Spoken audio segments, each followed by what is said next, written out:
bonsoir et bienvenue à ce journal sur Impact TV. C'est désormais une réalité complète pour les populations locales. Après 9 mois de travaux de réaménagement et de réhabilitation, le barrage de Gouluré fait entièrement peau neuve, entièrement financé par le budget de l'État et exécuté par l'Office national des barrages et des aménagements hydro-agricoles. Cette infrastructure inaugurée par le Premier ministre s'inscrit en droite ligne avec les ambitions de souveraineté alimentaire et de développement agricole apportées par le gouvernement. 2094 diplômés de licence, toutes filières confondues de l'université Thomas Sankara ont reçu leur parchemin, une sortie de promotion qui marque aussi la fin de la question des retards et des chevauchements des années académiques au sein de cette université dans un contexte où les dispositions prises par l'université Thomas Sankara ont été prises pour consolider son fonctionnement et à renforcer son rôle dans la formation d'une jeunesse appelée à contribuer activement au développement du Burkina Faso. Et puis comme chaque année, le camp de débat spécieux du Centre international d'évangélisation mission intérieure africaine s'est encore refermé cette année sous un bilan positif. Au-delà des enseignements, plusieurs participants ont fait la rencontre avec leur sauveur à travers les eaux, le baptême des eaux, des conversions et des prières de consécration. Et puis les clés de la sécurité dans ce journal, ce sera avec notre expert senior Erika Balima. Il s'agira de la deuxième partie sur les dérives de la délinquance juvénile. Une fois de plus, bonsoir et bienvenue à ce journal. Direction au Gouluré dans la province de région du Nord, dans la mise en place du barrage reconstruit de Gouluré. Le Premier ministre Rimtalba Jean-Emmanuel Ouedraogo a présidé cet événement réalisé par l'ONBA, l'Office national des barrages et des aménagements hydro-agricoles. Sur financement du budget de l'État, les travaux ont été exécutés en 9 mois. Marie Sorgo. D'une capacité de stockage de plus d'1 million de mètres cubes d'eau, le barrage de Gouluré dispose désormais d'une digue longue de 1144 mètres, d'un déversoir radié de 140 mètres ainsi que d'ouvrages connexes destinés à améliorer la mobilité des populations. Pour le Premier ministre, cette réalisation constitue une traduction concrète des engagements du président du Faso en faveur de l'amélioration durable des conditions de vie des Burkinabés. C'est avec fierté que nous procédons aussi à la mise en eau officielle de ce barrage de plus d'1 million de mètres cubes. Et c'est pour indiquer également que tout cela, c'est la mise en œuvre concrète des engagements du camarade président du Faso dans le cadre de la révolution progressiste populaire. Il est question d'une part de la reconquête totale et de la pacification du territoire burkinabé, mais au-delà, il est question de l'amélioration durable des conditions de vie des populations. Et évidemment, il faut donner aux populations les moyens de produire 365 jours sur 365. Grâce à son importante capacité de mobilisation des ressources en eau, le barrage ouvre de nouvelles perspectives pour le développement des activités agricoles et pastorales. Il permettra notamment l'aménagement d'un périmètre irrigué de 20 hectares, le développement des cultures de contre-saison, du maraîchage, de la pisciculture et de l'élevage, ainsi que la création de revenus au profit des populations, particulièrement des jeunes et des femmes. Pour le chef du gouvernement, cet ouvrage contribuera à transformer le potentiel hydraulique de la localité en opportunité économique. Avec la réalisation de ces barrages, évidemment les perspectives sont là en termes donc d'aménagement de périmètres, de production agricole, en termes de pisciculture, mais évidemment toutes les activités connexes qui peuvent être réalisées et qui peuvent générer des revenus au profit de la femme, au profit du jeune, au profit du vieux ici.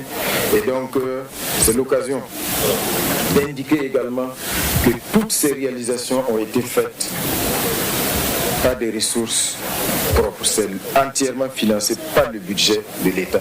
Tout en félicitant l'Office national des barrages et des aménagements hydro-agricoles et le ministère chargé de l'agriculture pour la qualité du travail accompli, le chef du gouvernement a invité les bénéficiaires à s'impliquer dans la protection et la sécurisation de l'ouvrage, notamment à travers le respect des règles d'exploitation et des zones de servitude. Les ouvrages sont réalisés, il faut les protéger, il faut les sécuriser, et cela commence par le respect d'un certain nombre de règles de base qui sont élémentaires pour préserver donc la sécurité de l'ouvrage, sa durabilité, notamment le respect des zones de servitude, mais également la proscription d'un certain nombre d'activités qui peuvent avoir un impact nocif sur les barrages. Parce que c'est connu, vous savez, quand il y a des plans d'eau, évidemment, tout le monde suit le lit. Chaque fois que l'eau recule, on a plutôt tendance à suivre. Et tout cela, évidemment, ce ne sont pas des choses qui peuvent être acceptées sur ces barrages. Construit en 1956 grâce à la mobilisation des populations, sous l'impulsion du Naba Bulga, le barrage avait été détruit en 1998 à la suite de fortes crues. Après plusieurs années sans ouvrage fonctionnel, sa reconstruction répond aux attentes des populations de Goulouré et des localités environnantes, désormais dotées d'une infrastructure moderne adaptée aux besoins de développement local.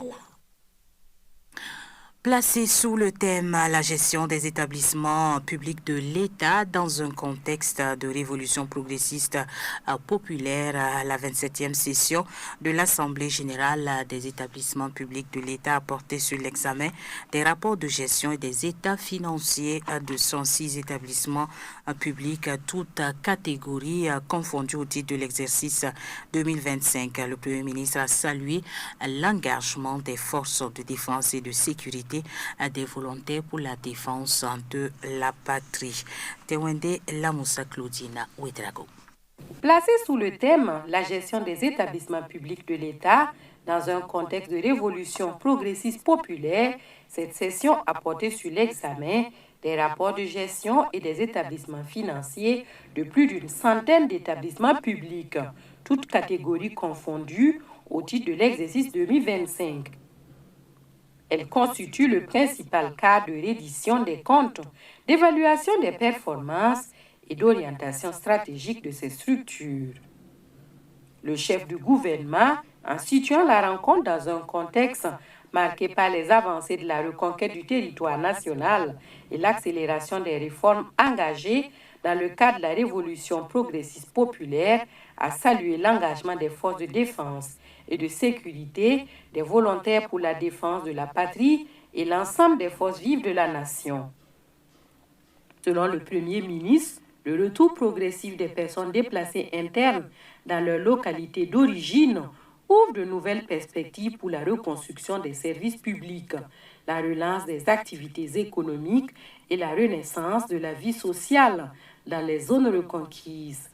Les résultats enregistrés sont globalement satisfaisants. Les 88 établissements publics classiques ont mobilisé 518,6 milliards de francs CFA pour des dépenses de 405,6 milliards de francs CFA. Leur trésorerie finale s'établit à 172,3 milliards de francs CFA et leur taux d'autofinancement à 27,88%. Les fonds nationaux ont quant à eux mobilisé 371,8 milliards de francs CFA et injecté 314,7 milliards de francs CFA dans l'économie nationale.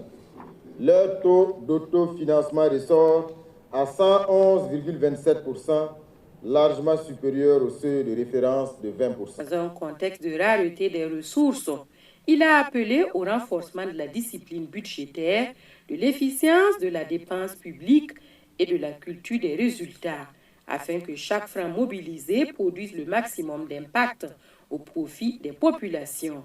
Cette exigence s'inscrit dans le changement de paradigme impulsé par la révolution populaire progressiste. Les établissements publics doivent désormais devenir de véritables instruments de souveraineté économique, de création de richesses et de transformation structurelle.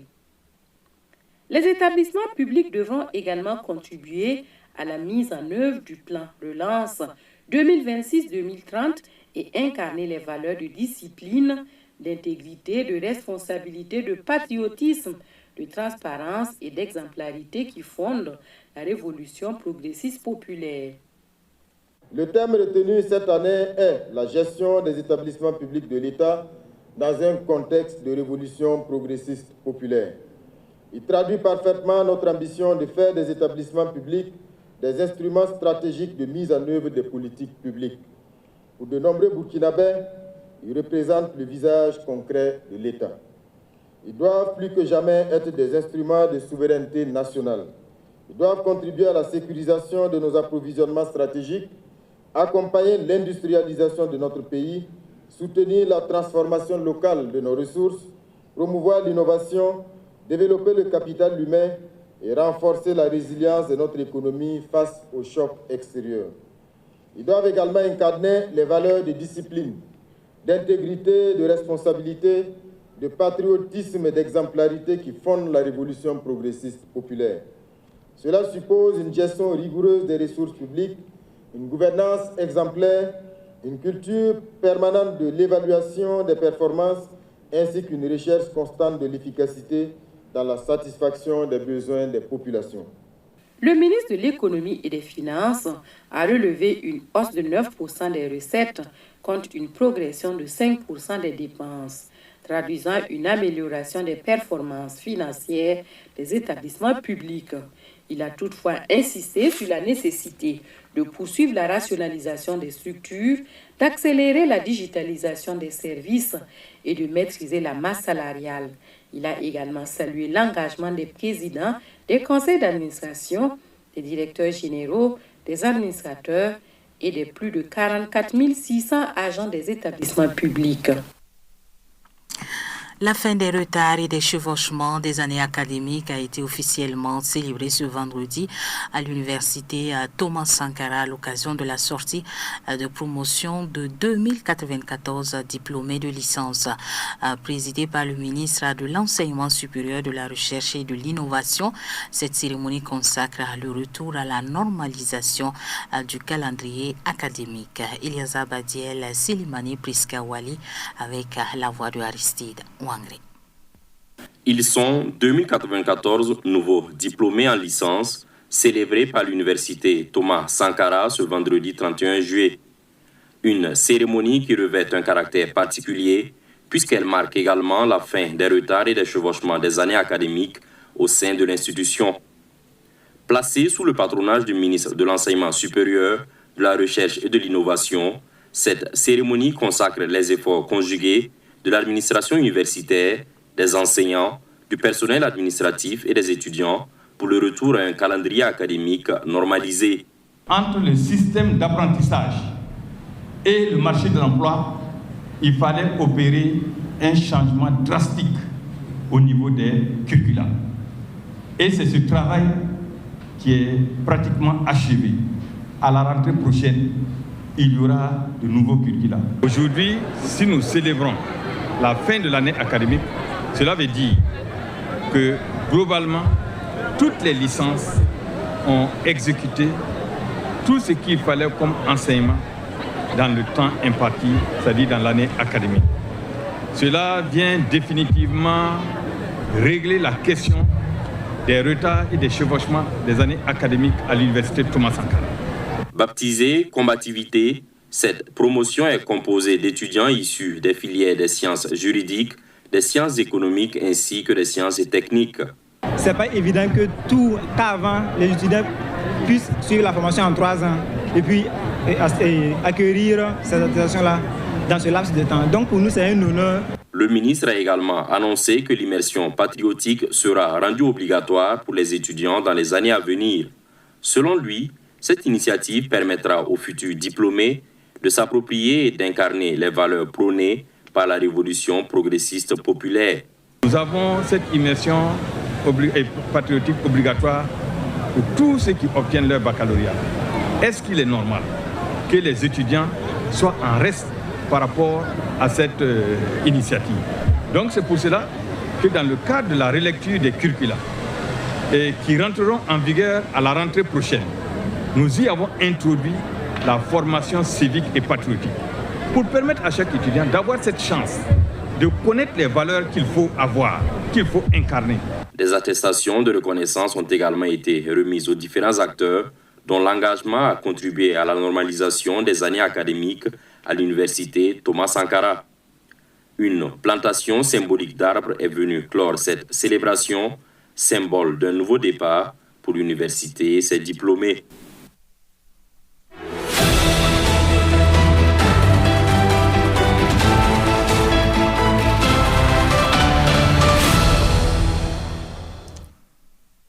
Un ancien titre, nous recevons pour vous notre expert senior en sécurité. Bonsoir, Éric Palema. Bonsoir. Alors, nous abordons la deuxième partie de ce sujet sur les dérives et la délinquance juvénile. Alors, quelles peuvent être les causes justement de ces dérives et de la délinquance juvénile? Ok. Il convient de noter qu'il n'y a pas une seule cause à ces phénomènes. En fait, c'est une convergence de facteurs qui conduit les enfants ou bien les jeunes à rentrer dans la délinquance juvénile. Et comme facteur principal, je peux parler de la famille, qui est le premier cadre de socialisation d'un enfant. Et on a des familles où les enfants n'ont pas de limites. À peine si les parents même peuvent contrôler leurs enfants. Et quand il n'y a pas de réserve, comme met dans l'éducation d'un enfant, l'enfant va se croire tout permis. Il n'y aura pas de non dans son éducation. Et tout ça, ce sont des facteurs. On a également des familles également qui sont monoparentales, où le papa et la maman sont divorcés pour une raison ou une autre. Et là, quand il y a des enfants dans de telles familles, ces enfants sont sujets vraiment à être désorientés. Ouais. Et n'ayant pas de repères, ces enfants peuvent trouver ce réconfort-là ou bien cette recherche d'identité-là auprès de ces gangs ou bien de ces groupes-là à l'extérieur. On a également le fait qu'on a des familles également qui sont antisociales, ou une famille où le papa même se livre à des actes de délinquance, à des actes de violence. Les enfants aussi vont prendre ça comme modèle involontaire. Il y a ça. On a à côté de ces facteurs-là, on a les facteurs également scolaires. L'échec scolaire et les décrochages scolaires sans perspective également peut conduire également des jeunes également à la délinquance. Parce que quand un enfant est exclu du système classique, il est bon qu'il soit récupéré par un système qui peut lui permettre d'apprendre quelque chose pour une vie professionnelle. Mais quand cela n'est pas comblé, les enfants ou ces jeunes-là facilement, ils se laissent conduire également à ces dérives-là. On a également les facteurs sociaux. Ça, on peut parler de la pauvreté, et absence de perspective, et manque d'emploi également chez certains jeunes qui peuvent également les zapper vraiment pour des pratiques vraiment qui ne sont pas vraiment conseillées. On a également le facteur individuel, la recherche d'identité. Voilà, tout enfant a besoin de manifester son estime de soi. Mais quand cette estime de soi n'est pas comblée dans son milieu familial, l'enfant a tendance à aller chercher ça ailleurs. Et si dans ces groupes, au dehors là, on valorise l'enfant, l'enfant va trouver que à la maison on ne me valorise pas, mais dans ces groupes de gangs là, je suis valorisé. Et l'amour aussi. L'amour, voilà, ce qui va avec. Et également, on a également l'âge également des premières dérives que l'enfant va commettre.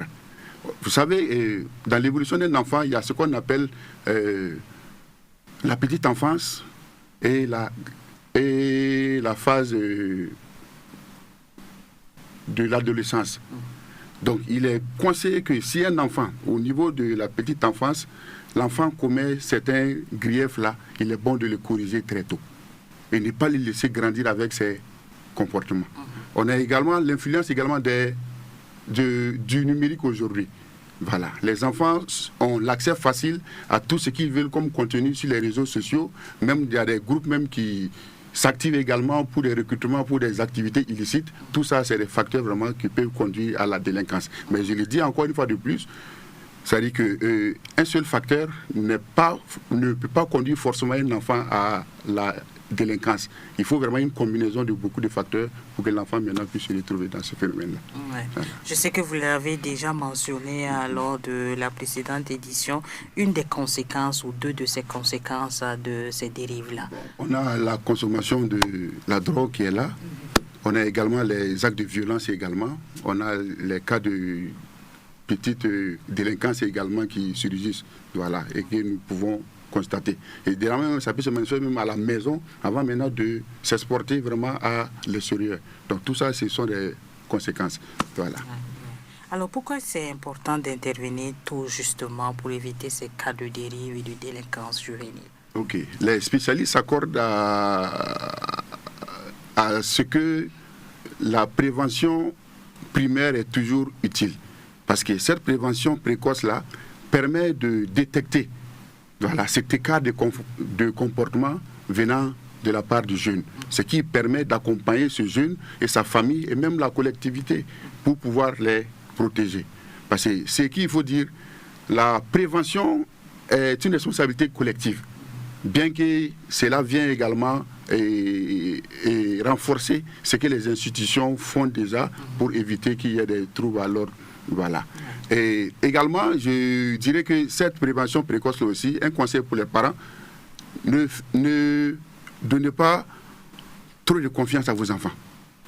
Et mettez toujours des réserves, même si l'enfant a un comportement qui est sérieux, qui est droit et qui est là sans faille, et mettez toujours des réserves par rapport au comportement de cet enfant. Et soyez toujours aux aguets pour toujours les surveiller. Vous pouvez par exemple vérifier même les sacs des enfants par moment pour savoir quels sont les contenus de ces sacs-là.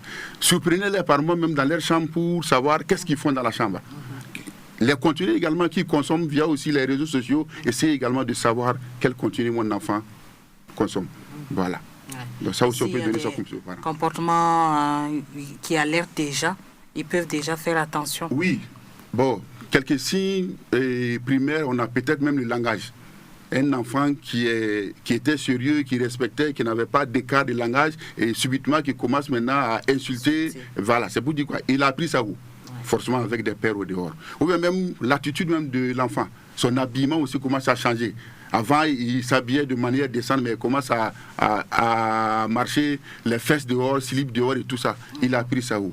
Dehors. Donc tout ça, ça peut être des signes avant-coureurs auxquels, si les parents prennent garde, ça peut permettre vraiment d'agir vraiment efficacement de manière précoce. Et voilà, il y en a qui parlent aussi de l'attitude des enfants face aux animaux, les actes de violence ou ceci, par rapport aux chiens, aux chats, etc. Oui, effectivement, parce que généralement quand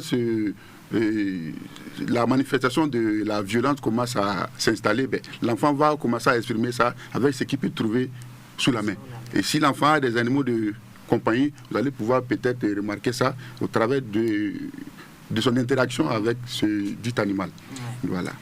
Merci beaucoup, Excellent Seigneur, d'être passé sur ce plateau avec vous. Nous avons parlé des causes et bien sûr de l'attitude à adopter face aux dérives et de la délinquance juvénile.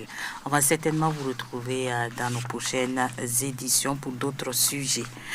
La suite de cette édition, le camp biblique des vases précieux du Centre international d'évangélisation a refermé ses portes ce week-end. Une semaine de formation spirituelle qui s'est achevée par des moments forts marqués notamment par le baptême d'eau, des conversions et des prières de consécration.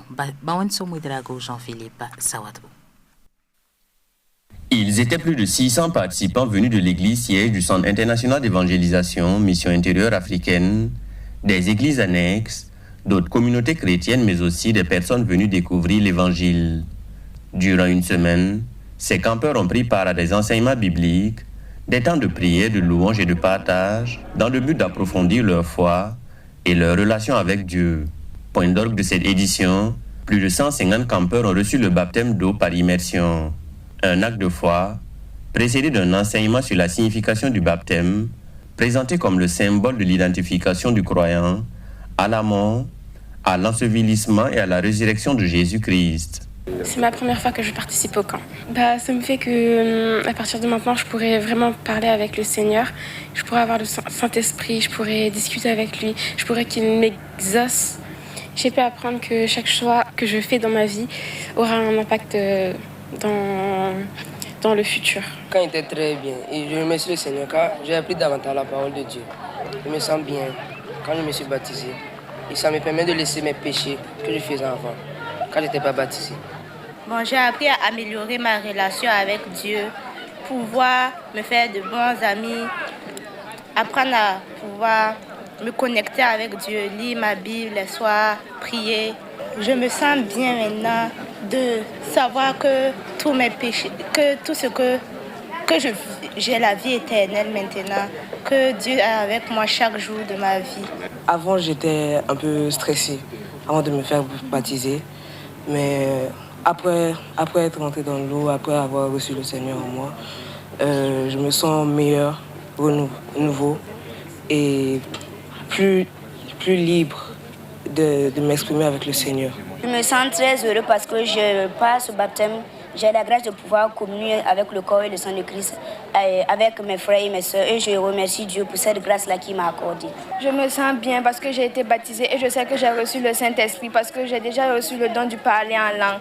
Donc, je sais qu'avec ce don-là, je pourrais faire de grandes choses. Je suis vraiment convaincue que j'ai le Saint-Esprit. Et après le baptême, je suis née de nouveau. J'ai appris que la foi est une ferme assurance, que avec la foi, tout ce que nous demandons à Dieu peut être réalisé. Et j'ai aussi appris à communier avec le Saint-Esprit, à améliorer aussi ma relation avec Dieu. Au temps fort de cette édition, une cinquantaine d'adolescents ont choisi de donner leur vie à Jésus-Christ, affirmant publiquement leur décision de le recevoir comme Seigneur et Sauveur. Après le baptême, les nouveaux baptisés ont pris part à la Sainte Seine, un moment de communion et de recueillement en mémoire du sacrifice de Jésus-Christ. Ce qui est important, c'est qu'on voit un engouement de ces jeunes gens, 12, 13, 14, qui n'ont pas encore reçu le baptême, donc ils s'engagent. Ce n'est pas par force. Quand on a annoncé, c'est eux-mêmes qui sont venus s'inscrire librement. Ils ont suivi. Nous, on dit, tu peux suivre. Tu arrives au baptême d'eau. Comme c'est un engagement public, si tu n'es pas d'accord, tu te recules. Mais yes, nuit. Même malgré que les parents ont dit non à ce que les enfants se baptisent, certains enfants se baptisent et d'autres sont revenus pleurer devant les responsables pour dire, je vais m'identifier à la mort, à l'ensevelissement et à la résurrection de Jésus-Christ afin de pouvoir tenir ferme face à Satan. Pour les accompagner dans leur croissance spirituelle, des exemplaires de la Bible leur ont été remis afin qu'ils puissent approfondir leur connaissance de la parole de Dieu. La cérémonie s'est achevée par une imposition des mains, un temps de prière au cours duquel les responsables de cette rencontre ont invoqué la puissance du Saint-Esprit sur les nouveaux baptisés et les nouveaux convertis, afin qu'ils demeurent fermes dans leur engagement chrétien. Le Seigneur nous a permis de rassembler environ 600 adolescents, parmi lesquels 153 finalement ont décidé librement de s'identifier au Seigneur Jésus-Christ dans sa mort, dans son ensevelissement et dans sa résurrection, à travers le baptême d'eau, par immersion, ce qui est extrêmement important. Et aussi des adolescents qui sont venus à ce camp et qui ont été touchés par la parole et qui ont décidé de donner leur vie au Seigneur Jésus-Christ pour la première fois. Ils ont fait le choix des choix. Ils sont au nombre de 51 adolescents. Et ne serait-ce que ces aspects déjà sont pour nous des véritables sujets d'action de grâce. Au-delà de cela, le dépôt qui a été fait dans la vie des adolescents... Selon le comité d'organisation, cette édition a permis de fortifier la foi des participants tout en favorisant la communion fraternelle et l'édification spirituelle. Nous avons, hier nuit, avant de clôturer ce camp, entendu des engagements dans la bouche des enfants. Nous savons que ce sont des enfants, ce qu'ils disent, ils ne peuvent pas le faire par eux-mêmes. Mais nous avons vu des enfants qui ont parlé avec leur cœur, parce qu'ils ont été touchés par la parole, pour revoir certains aspects de leur comportement, pour reconsidérer certains ennemis, certains voleurs qu'ils avaient laissés attaquer leur propre vie, leur propre destinée, et remettre de la discipline à plusieurs endroits, ce qui correspond à un objectif de ce camp. Donc, globalement, nous rendons gloire au Seigneur parce que ce sont des adolescents qui ont été enseignés par la parole, qui ont eu plus de connaissances et de compréhension, mais qui s'élèvent pour aller influencer leur milieu. Moi, je veux rendre grâce à Dieu parce que mercredi, j'étais là. Aujourd'hui, je suis là. Je vois comment, à travers ce qui s'est passé ici dans ce camp-là, il y a eu un rafraîchissement dans la vie de cette jeunesse, véritablement. Il y a eu comme un changement de mentalité qui désormais est aligné à la parole de Dieu. Donc pour moi, ces enfants-là repartent d'ici totalement renouvelés. Vraiment, c'est une nouvelle génération d'hommes et de femmes que nous voyons partir de ce camp-là. Et je puis vous assurer, les parents, l'entourage, ceux qui les connaissaient, seront étonnés de voir la vie de ces enfants-là après ce camp-là. Entre baptême, conversion et consécration, cette édition du camp des vases précieux laisse le témoignage de nombreuses vies transformées. Les organisateurs donnent déjà rendez-vous aux fidèles pour une prochaine édition avec l'ambition de conduire davantage de personnes à une foi vivante en Jésus-Christ. La parole de sagesse pour refermer cette édition. Celui qui observe le jeûne sans avoir pardonné ou s'être détourné de ses mauvaises voies se punit volontairement pour rien, car Dieu reste sourd à sa prière. Celui qui observe le jeûne sans avoir pardonné ou s'être détourné de ses mauvaises voies se punit volontairement pour rien, car Dieu reste sourd à sa prière. C'est signé le pasteur Mamadou Philippe Karambiri. C'est la fin de ce journal. Merci à vous tous qui nous suivez depuis la région du Nando, notre Père pour Jésus-Christ, le seul roi de gloire. Excellente soirée à tous et à toutes, et à demain par la grâce de Dieu. Shalom.